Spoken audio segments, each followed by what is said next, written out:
Hello, everybody, and either welcome or welcome back to the Gender Libertarian Podcast. If you do like this, please rate, comment, and subscribe. You can find me on iTunes, Google Play, Stitcher, SoundCloud, Spotify, YouTube, and Libertarian Institute. Holy whoa! I don't know how else to start this, because this, obviously, you see the title. It's what everybody's talking about.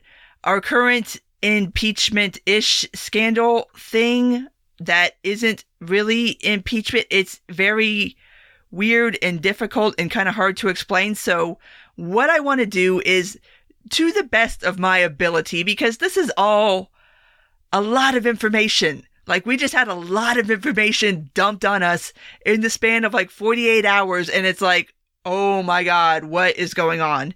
But I want to try to explain kind of how we got here, maybe where we're going from here, although nobody really knows at this point. And then I will give my thoughts on the current situation at the end, but I want to try my best to explain for anybody who might be looking at this current situation and be like, wait, what is going on? There's a phone call, there's reports, I'm very confused. So I want to go ahead. I'm going to try to do this in chronological order as much as possible, even though all of this happened very fast. There's a lot of overlap, but I want to start with the fact that Nancy Pelosi did actually kind of start impeachment proceedings on Trump. And I say kinda because here's the plan as it stands. When she announced it, I've not seen any changes to the plan, although there's been a whole bunch of new information that's come out since the plan was originally announced, which I believe I'm recording this on Thursday, the 26th. And if memory serves, she announced this on Monday. So, yeah. Like I said, this is all happened very, very, very fast. Very fast. So the plan as it stands right now is it's not formal impeachment hearings the way people kind of think of them. And a lot of people keep saying impeachment hearings. That's not what's on the table right now. What Pelosi promoted and what her idea is right now is to take all of the current investigations going on in the various House committees. I believe there's 7 House committees right now who have open investigations on Trump for various sorts of things. What is supposed to happen is all of that is going to be put under one kind of big impeachment-ish umbrella, and all of those 7 committees are supposed to come together and write one report, and then that report will get submitted to the House Judiciary Committee. The House Judiciary Committee will read that one report and then decide on the basis of that report whether to open up impeachment hearings on President Trump. So here's what's come out since the plan has come out. Apparently, Pelosi wants this to be a quick thing, which, yeah, I'm sure everybody can understand from my description of what the plan is. There is no way that would be anything approaching a quick process. I mean, you're asking 7 committees to, first of all, come together and write one report, which is going to already involve all kinds of pissing contests and who gets top billing and who's more important than who. And there's just going to be so much jockeying for position. And the plan to me seems like a total and complete freaking disaster. But that is what's supposed to happen. You make the one report, then you submit it to the House Judiciary Committee, and then they're going to read over it. I mean, I don't see this happening fast, if that's the plan. And then she also said that she wants this to be tightly focused on the current Ukraine situation, which, again, if you're going to involve all of these House committees and all of their different investigations, that is not going to focus solely on the Ukraine situation, because you've got open investigations on his tax returns, on various other sorts of wrongdoings going on. So, like I said, that was the plan as announced. I don't see how that's really going to work out as far as time frame and focus is concerned. But like I said, this is all very up in the air right now, because this is all happening very fast. Everything's happening very, very, very fast. And it's kind of the opposite of the Russiagate thing. And I'll do my comparisons to that later on in the episode, but this is like that just plodded on for years and years and years, and all of a sudden we're like moving at warp speed on the Ukraine thing. So, to explain what the Ukraine thing is, last Thursday, I believe it was, there were reports circulating in the media that there was a whistleblower complaint about Trump, and specifically about a phone call that happened between Trump and the president of Ukraine, Zelensky, where it was alleged that there was some abuse of executive power that happened in that phone call. Now, since then, skipping ahead a little bit, we have gotten notes on the phone call. It's not a transcript. Everyone keeps calling it a transcript, and I want to be very clear on this. It's not a full transcript of the phone call. The phone call itself, judging from the timestamps in the transcript, was about half an hour, and the transcript itself is 5 pages. So unless there was a lot of ums and ahs and dead space that was cut out, it's not a full transcript, and it's not meant to be. So that, going back to the original kind of where this all started. So this came out in the media, and it was, I mean, I saw it when it first broke, and much like a lot of things now, I don't get very excited when the big one finally shows up, because we've seen this so many times, and I've discussed this so many times about how every time everybody thinks they got him, they don't got him, and he just wiggles away, and it either is downplayed or it is actually nothing to begin with. So that's why I didn't even bother to mention it earlier, because I was like, okay, it's maybe this is something, maybe it's nothing, who knows, we'll see what happens. But all of a sudden, this story developed fully articulated body parts. Like, it got arms and legs and a head and a torso and all the things that actually make this seem like, okay, this might be something. So this drops. Rudy Giuliani, for reasons that I do not thoroughly understand, because I don't think, well, I mean, in the original whistleblower complaint, and we'll get to this when I talk about the actual whistleblower complaint, because that was released today. The actual complaint dropped today, and you can go read both of these documents online. They're pretty widely available. But Rudy Giuliani decided that he's going to go out in the media, and he was on Hannity, he was on Laura Ingraham, saying that, what really kicked off the Rudy Giuliani thing was he was on Chris Cuomo's show, and he said, well, at first he said that he did not contact Ukraine, and then 30 seconds later said that, yes, I contacted Ukraine. It's like, what the hell is this dude doing?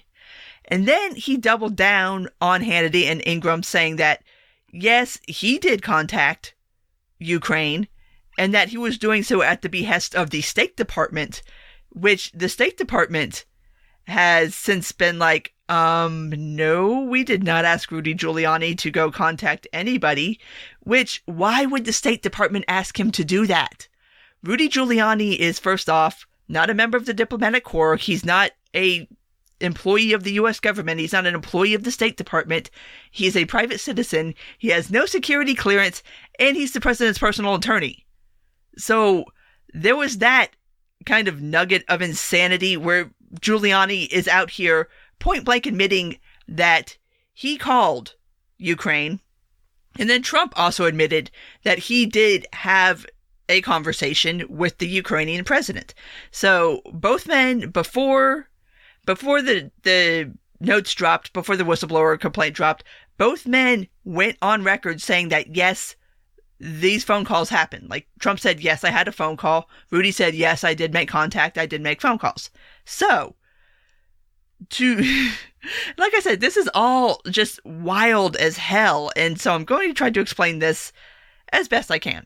So, what was alleged to be in the whistleblower complaint, again, trying to keep this in chronological order because we now know what was in the whistleblower complaint, and yeah, what was alleged to be in there is in there, was that during this particular phone call, which took place on July 25th of this year, Trump had specifically asked the Ukrainian President Zelensky to look into both the DNC server hack and also into Hunter Biden's activities in Ukraine.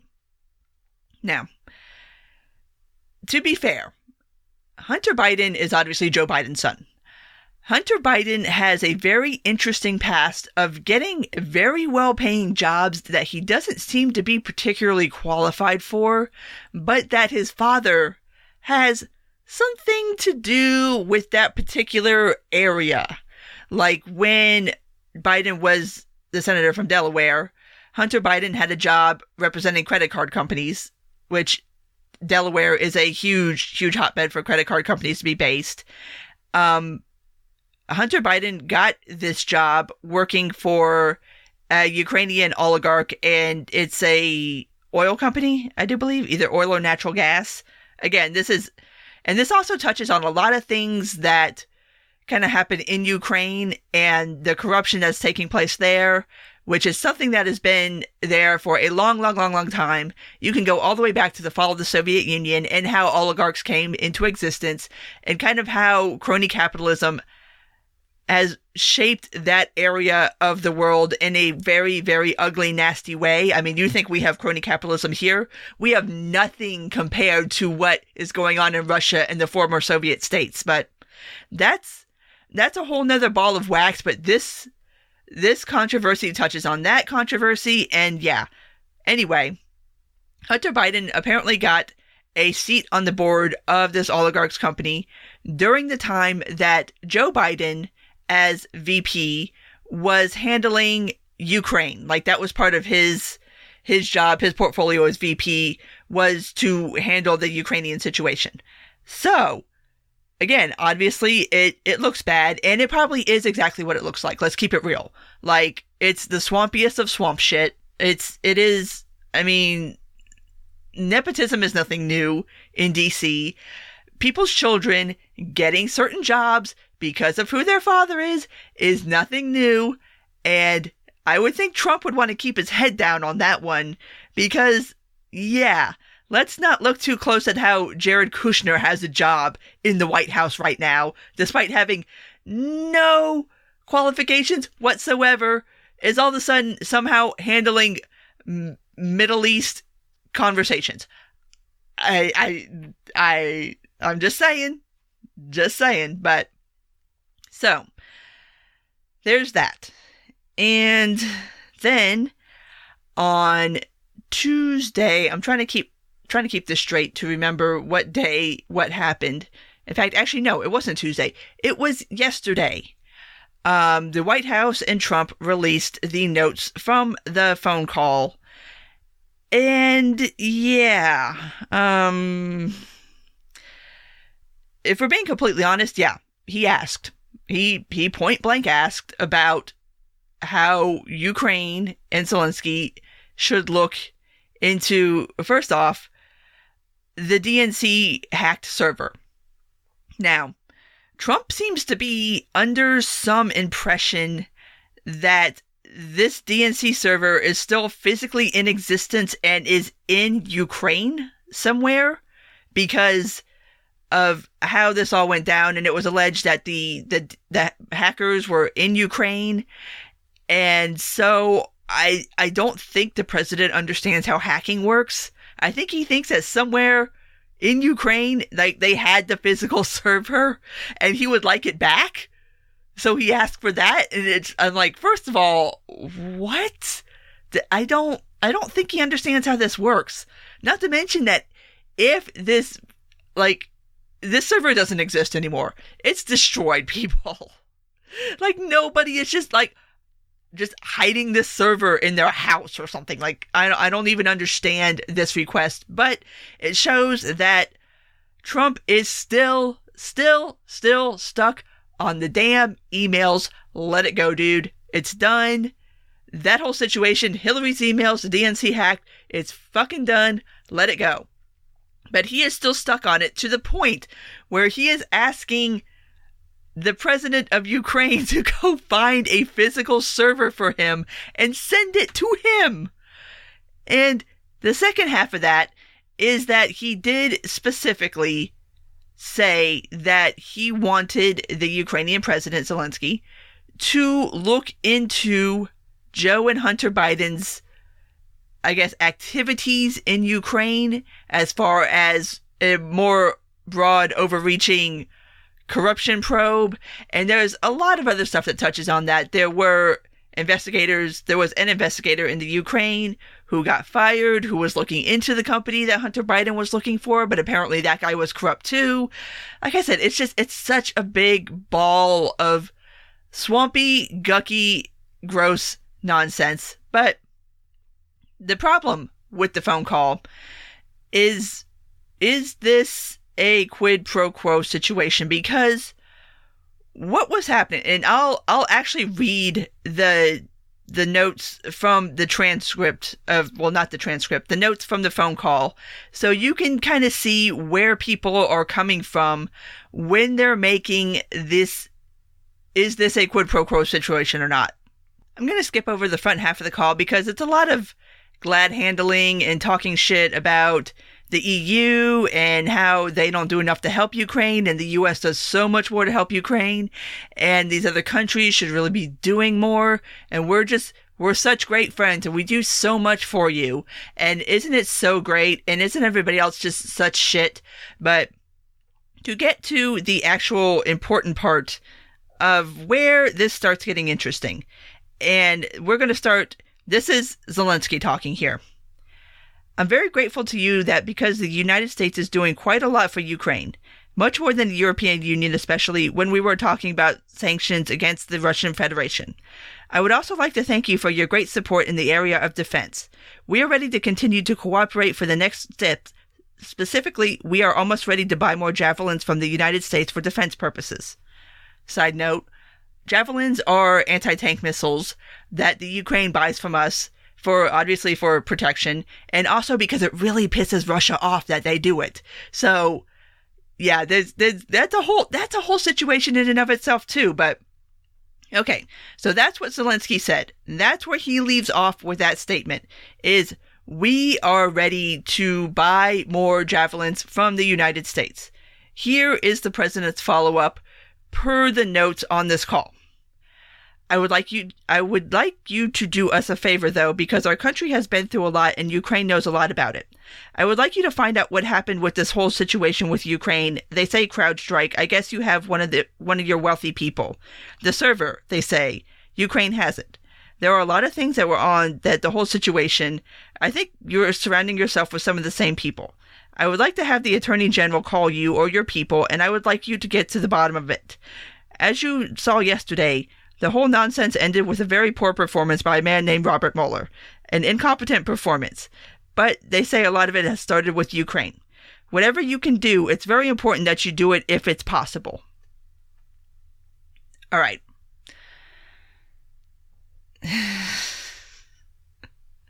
And I called how this was going to go down. I called it because I saw it coming a mile away. Anybody who is listening to that phone call, like, you would think that if you specify, like, okay, everything's cool, everything's great, we're ready to do the news with you, we're ready to buy stuff, and actually, as a side note, because I forgot to mention it earlier, because this is a very, very important part of the conversation, a week before this phone call, the U.S. stopped sending military aid to Ukraine. So, week goes by, this phone call happens. Zelensky specifies that he is ready to re-cooperate with the United States, ready to buy stuff from us again. And that was Trump's response. I would like you to do a favor for me. If whatever you can do, it's very important to me that you do it. I don't think it's a stretch to interpret that as the president saying, hey, I will help you out if you help me out on this particular situation. Later on in the call, after, for some reason, Trump mentions several times that Zelensky should reach out to both Attorney General Bob Barr and Rudy Giuliani to talk about things and stuff and people.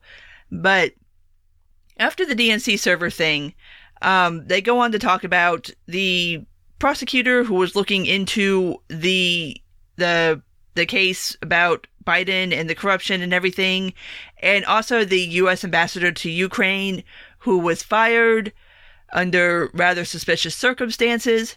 But he also goes on to mention Hunter Biden. And I want to go ahead and read this section from the notes because I think it's really important to understand exactly what Trump said and in the context of which he said it. So this is after, like I said, after the conversation about the server and the prosecutor and the ambassador and all that good stuff. This is President Trump. Good, because I hear you had a prosecutor who was very good and he was about to shut down, and that's really unfair. A lot of people are talking about that, the way they shut your very good prosecutor down, and you had some very bad people involved. Mr. Giuliani is a highly respected man. He was the mayor of New York City, a great mayor, and I would like him to call you. I will ask him to call you along with the Attorney General. Rudy very much knows what's happening, and he is a very capable guy. I'm sorry if this sounds stilted. This is actually trying to read like Trump's language, and that's a very hard thing to do because I don't know where this man learned how to talk, but anyway. Rudy very much knows what's happening, and he is a very capable guy. If you could speak to him, that would be great. The former ambassador from the United States, that woman, was bad news, and the people she was dealing with in the Ukraine were bad news, so I just want to let you know about that. The other thing, there is a lot of talk about Biden's son, that Biden stopped the prosecution, and a lot of people want to find out about that, so whatever you can do with the Attorney General would be great. Biden went around bragging that he stopped the prosecution, so if you can look into that, it sounds horrible to me. So again, he's asking the president of Ukraine to look into Biden's son. And, okay, people are trying to frame that as, oh, he's trying to root out corruption. He's trying to get to the bottom of something. I don't think for a goddamn minute that Donald Trump cares a damn thing about Ukrainian politics or corruption or anything that happens in Ukraine. No. That would be asking me to ignore everything I know about Donald Trump, which is that primarily Donald Trump's main concern in life is Donald Trump. So he's asking about, first off, one of his pet causes, which are the DNC hack and Hillary's emails, and then he's also asking about his rival candidate's son's dealings in Ukraine. And it's all kind of predicated on this, hey, if you can do this thing for me, I'd really appreciate it. Which, when that's coming from the President of the United States, somebody who is currently withholding military aid from you, and somebody who you would like to continue buying weapons from, I mean, I'm finding it very hard to interpret that as anything other than what it is, and there's a lot of people trying to splice it as, well, the president didn't do anything wrong. Okay, he didn't specifically say, hey, if you do these things for me, I'll unfreeze your military aid and give you a discount on javelins, because that's not how this works. That's not how favors work. That's not how quid pro quo works. That's not how greasing the wheels works. And for as many places as we can say, Donald Trump is an idiot. And in most places, in most situations, he is an idiot. He has spent his whole adult life making shady ass deals. This is a man who got his come up being a real estate developer in New York City in the 70s and 80s. He knows how to do the wink, wink, nudge, nudge.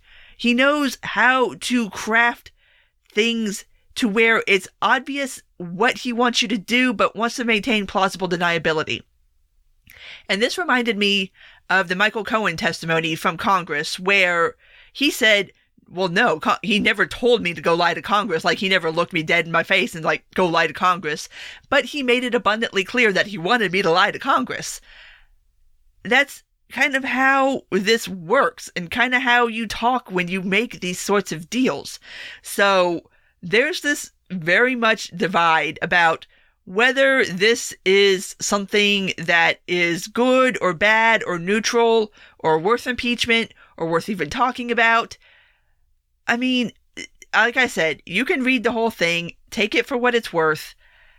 That's where we're at with that phone call from the White House. So, as of today, the whistleblower statement was made available, the whistleblower statement that started this whole thing.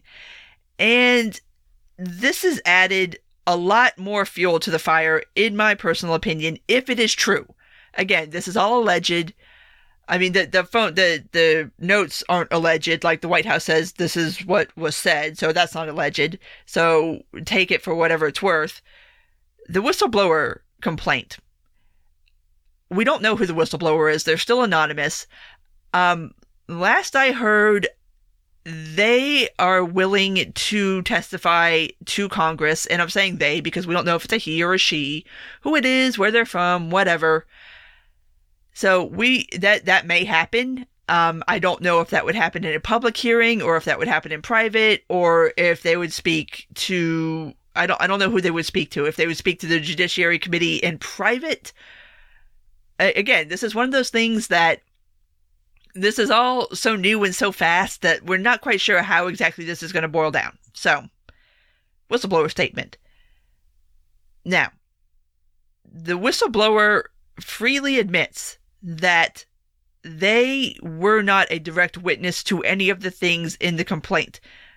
But they do say that they have corroborated this story that is told in the complaint with several other officials who either had direct knowledge or were adjacent to people with direct knowledge, or could at least corroborate the stories that were being told. So, again, a lot of people are latching onto that as saying this is all rumor and conjecture.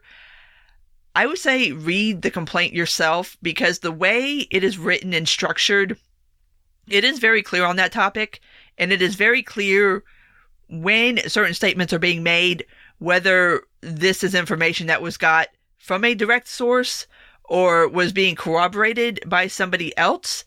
It's written in a very clear, concise way that is making people ask, who wrote this?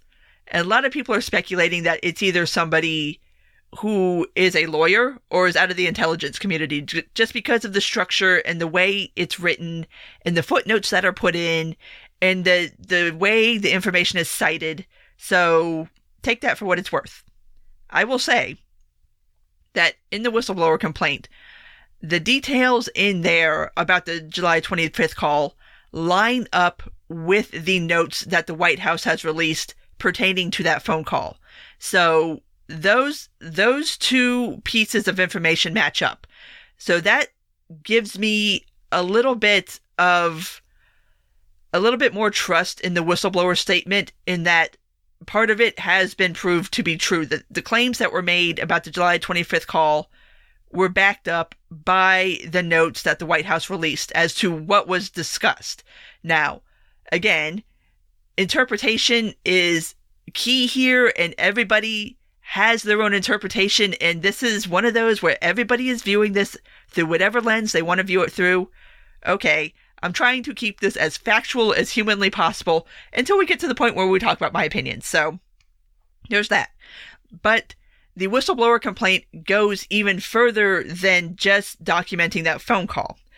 Allegedly, per the complaint, the White House ordered the transcripts, the actual transcripts from the phone call, to be moved from the normal server and classification that they would normally be put under, and to be put into a different computer system that is code word level classified.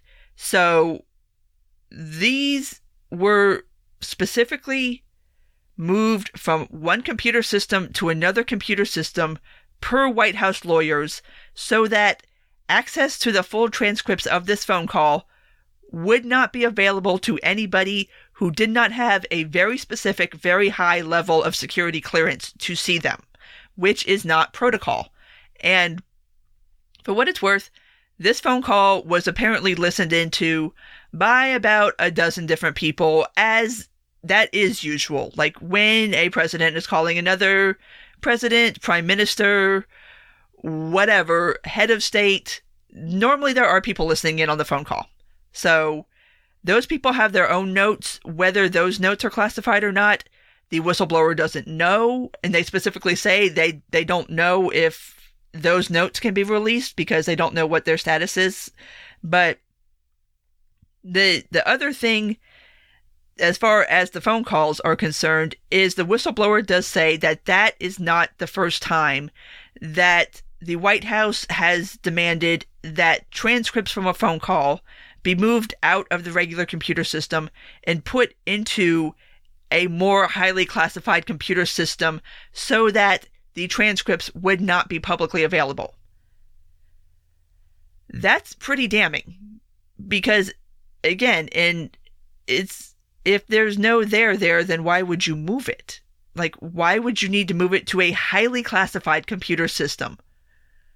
Like, if you really think that you did nothing wrong, like, I'm not, it's quite incriminating, to be completely honest, because you broke protocol for a thing that the White House is insisting nothing bad happened. Nothing was wrong. Trump has said that it was a very beautiful phone call because everything is beautiful to him if it's not nasty. Like that's his binary. But if so, then why did White House lawyers demand that the transcript of this phone call be put someplace where it can never be public? And as far as I know, to this day, that is still the classification for the actual full transcripts of the phone call are still code level classified. They've not been released. There's no word on whether they will be released. Maybe they will, probably not. Who the hell knows at this point? Because this is also batshit crazy that I don't know. But the other thing that is in the whistleblower complaint, and this is where we're going to bring this back to Rudy Giuliani and kind of how this is playing out. In the complaint, it says that Rudy tried several times to get in touch with Zelensky's transition campaign, for lack of a better word. I mean, I don't think that's what they call it in Ukraine, but after Zelensky was elected, Rudy had reached out several times to several members of his team. As far as the whistleblower knows, none of those people ever got back to him, that there was no contact directly between Rudy and any members of Zelensky's team. But what did happen is one of Zelensky's advisors and Rudy met in Madrid. And in the complaint, it says that the meeting in Madrid was in direct response to the July 25th phone call and the contents of that phone call. What was said during that meeting, nobody knows at this point, but Rudy Giuliani did have contact with one of Zelensky's advisors, allegedly, in Madrid to discuss the things that were said in that phone call. Allegedly.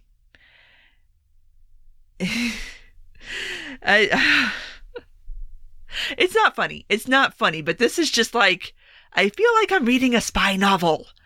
But the last thing that I thought was important in the whistleblower complaint was that in the addendum to the complaint, the whistleblower does say that there was talk that Trump was not going to send or speak to either himself or, it turns out, President or Vice President Pence. We're not going to speak to Zelensky until Zelensky proved that he was willing to, quote unquote, play ball with the Trump administration as far as the requests that were made in the July 25th call. And in the complaint, it details that originally they were going to send Mike Pence to Zelensky's inauguration, and they pulled Pence from it and actually sent Tom Price, who was director of agriculture then. I think he's since been fired. I feel like that's right. It's so hard to keep track of who's been hired and fired in this administration. Oh my God.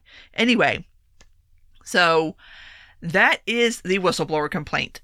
And if what is in there is true, that now we're starting to talk about seriously impeachable offenses. If what is in there is true.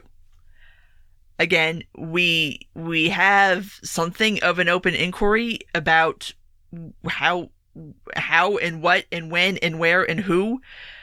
So we'll probably find out more about that later, but that's where we stand with the notes from the phone call and the whistleblower complaint. But moving on from all that to how this has been covered in the media.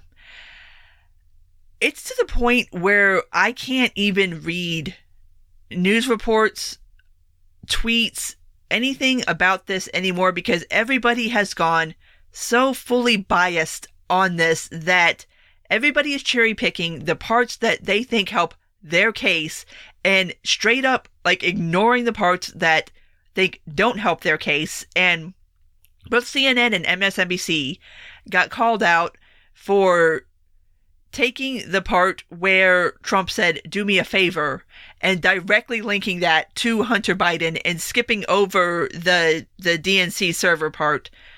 And then I caught the Federalist skipping right over the Biden stuff to make the point about the DNC server stuff. And everybody, it's like, it's one of those situations like during the Kavanaugh hearings where objectively everybody is looking at the same thing.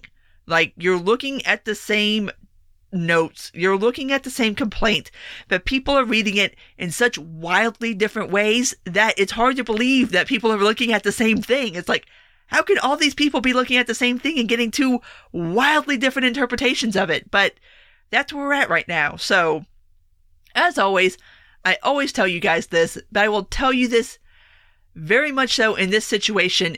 Go read the source material and make your own decisions about how you think and feel about what is in the source material. Because relying on other people's interpretations right now is it's a fool's errand. Like, there's so much misinformation, disinformation, spin, oh my God. And it should be expected. I mean, I've been doing this long enough. I should know better, but it's just, every damn time this happens, it's like, what the fuck, people? Just report the news. Just report what's in there. It's damning enough. You don't have to spin it any special way. And honestly, anyway, I'm sure media coverage on this will continue to be horrible and awful and no good, and honestly not of any good use to anybody who's genuinely trying to understand what the hell is going on right now.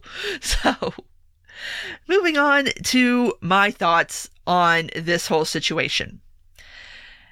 Personally, I think there is more here than there was on Russiagate, because you have evidence of Trump directly speaking to Zelensky and making these requests in a way that is not the most proper looking. Honestly, like, it looks shady as hell. Whether he meant it that way or not, I mean, he's going to say that he didn't. It's kind of hard to argue that he didn't, because I mean, it's right there. Like, I'm not entirely sure how else you really interpret that. And for what it's worth, as soon as the story kind of hit the press, military aid to Ukraine was reinstated. So, yeah. But here's however you happen to feel about this particular situation, about Russiagate, about any of the cajillion things at this point that Trump has done that just make you want to pull your hair out and scream and say, this is just not presidential and not right and just horrible and awful and not good. Here's the thing about impeachment. I don't think it's going to happen. Actually, I'll go further. I know it's not going to happen because the numbers aren't there. I mean, it's not there. And I had made a Twitter thread over the weekend that Matt Welch actually cited in the Last Reason podcast on this topic, that before Nancy decided to start this impeachment light thing, her stance was, I'm not doing this because there's no GOP votes. And she's right. She's absolutely freaking right. And people want to get mad about it. But I mean, I guess it comes down to philosophy versus pragmatism. And there's a lot of people who, on a philosophical level, want to start this impeachment process because it's the right thing to do, and we have to hold the president accountable. It's like, but you're not going to, because it's not going to pass. There's no way it is making it through the Senate. So it's DOA the minute it leaves the House. So what exactly do you want this woman to do? And I mean, it's basic math. And so I'm not a super big fan of doing something for the sake of doing it. Like, there needs to be, like, at least some chance of success. And there's 0% chance of success of impeachment helping anything. And in fact, I would say that this is going to cause a hell of a lot more harm to Democrats than good. Because, I mean, it's already starting. The witch hunt thing is already starting, and just all the bullshit is already ramping back up again. You already know that Trump is going to use this next year to run against it. And Democratic candidates are going to have to spend a whole bunch of time answering questions about the allegations and what was in the phone call, and do they think it's quid pro quo, and what should be done, and what about Hunter Biden, and what about this, what about that, instead of actually having a conversation about any kind of substantive policy issues. And I've pointed it out before, but Bernie made that same point, and he was right. Bernie Sanders in a town hall said that if you go down this road, that's going to be what the 2020 campaign is going to be all about. And I can't disagree. Like, he's right. Like, he sees this. I see this. Everybody else I thought could see this. So I don't thoroughly understand what the point of this is supposed to be, other than, I don't know, an exercise in feel-goodism, I guess? I don't know. Maybe I've seen people make the argument that this is going to make Republicans go on record voting to not impeach him. And I'm like, if you think after the past almost 3 years of the GOP excusing the hell out of this man, do you really think that any Republican is going to have a problem mashing that no button? Seeing what the hell happened to Justin Amash, who floated the idea that, hey, I think, according to what's in the Mueller report, I think he committed impeachable offenses. Look at where Justin Amash is right now.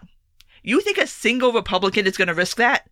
No, there's not another Republican that's going to risk their career to stand up and say, yes, I think Donald Trump should be impeached. So it's stupid. Like, you're not holding these people accountable to anything. You're not holding anybody's feet to the fire. What? I mean, it's just stupid. Like, that idea just shows me people have not been paying the hell attention to the past 3 years of excuses that the Republican Party has made for the orange idiot in the White House. Because he's their guy, and he's got an R at the end of his name, so now you have to excuse any goddamn thing he does, including this right here. And that is the narrative right now.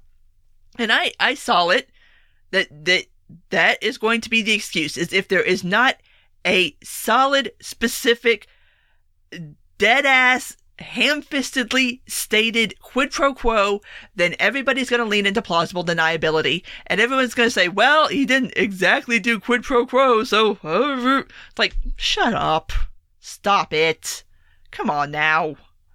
But that's going to be the excuse, and that's all the excuse that's going to be needed for Republicans to vote no on impeachment. And that's what it is.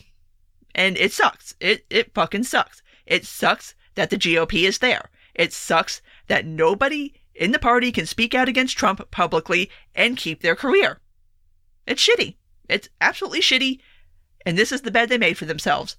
I hope they're happy. Hope it really works out well for you guys. But one more point I do want to make on this particular topic before I leave out of this. And that is people wanting to excuse this whole situation and the myriad of other situations by saying, well, how are we going to impeach a president over this if we didn't impeach a bunch of other presidents over that? And that being, insert your passion du jour here, whether it's war crimes, whether it's deficit spending, whether it's anything, whatever it is that you possibly think that a president should have been impeached for in the past. Since we didn't do that, then impeaching a president over a phone call is ridiculous. I don't have a time machine. And yeah, it sucks that other presidents weren't impeached for the shit that they did. But this is the president we have now. This is the situation we have now. Nobody can go back in time and relitigate past presidencies. You have to deal with this situation as it is right here, right now in front of us. And do I wish that he was being tried for something else? Sure. I would gladly support him being tried for war crimes. I would gladly support him being impeached over the fact that on a daily goddamn basis, he ignores written law when making immigration policy. I would support the hell out of that. But that's not what we have. And that's not my choice. Like, I don't get to make that decision. It's Nancy Pelosi's decision. And it's the House's decision. And then it's the Senate's decision. And it's not any of our decision. Like, as bad as this sounds, the general public has no input really whatsoever on if a president gets impeached and what he gets impeached for. It's not in our hands. Voting is in our hands. You could vote him out. But impeachment, it's our opinion doesn't matter. The only opinions that matter are the people who can actually start impeachment hearings. And so this is the thing that they decided they wanted to start impeachment hearings on.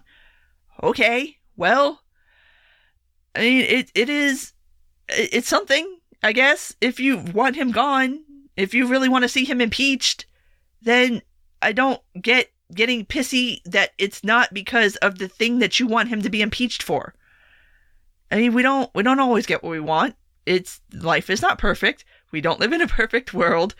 And yeah, so I think that attitude and that mentality is kind of weird, and I don't know. Anyway, it doesn't make much sense to me, and it doesn't seem particularly grounded in reality. So anyway, on that note, because I have gone really long, I'm going to go ahead and wrap this up. So if you did make it this far, thank you as always. And if you do like this, please rate, comment, and subscribe. You can find me on iTunes, Google Play, Stitcher, SoundCloud, Spotify, YouTube, and Libertarian Institute. Take care, and until next time.